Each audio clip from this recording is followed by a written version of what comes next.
Сәлеметсіздер ме ұстаздар? Педагогикадан келген тесттер 2023 жылы сәуір айында. Бірінші сұрақ. Мұғалім мен оқушының белгілі бір мақсатқа бағытталған, реттелген, бірлескен іс-әрекеті оқушылардың танымдық іс-әрекетін арнайы ұйымдастыру. Жауабы оқыту. Екінші сұрақ. Дидактика сөзінің мағынасы. Жауабы оқыту, түсіндіру. Үшінші сұрақ. Ақыл-ой, тілдік, сенсорлық, ерік-жігер, мәдени, гигиеналық болып бөлінетін дағдылар.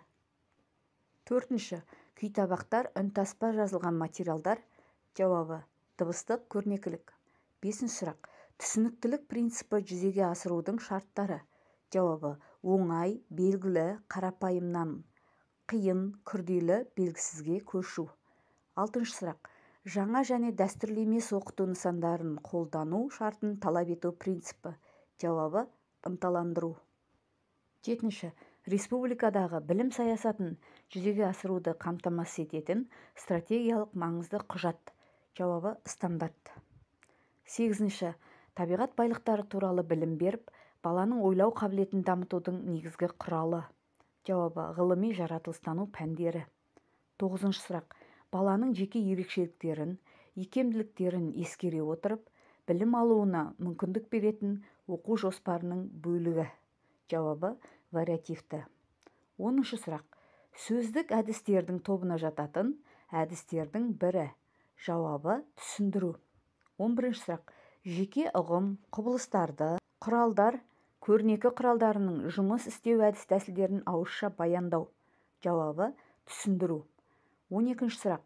Оқушыға мұғалім ережелерді, формулаларды, заңдарды түсіндіріп меңгерту әдісі.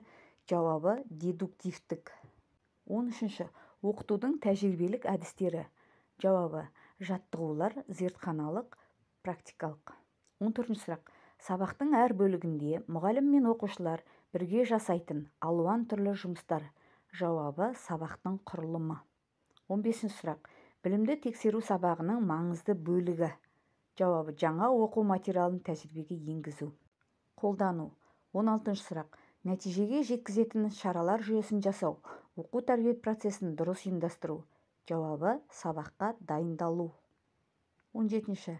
Жекелеп оқытудың жақсы жақтары.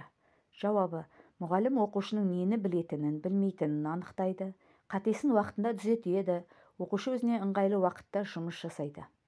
18-ші сұрақ.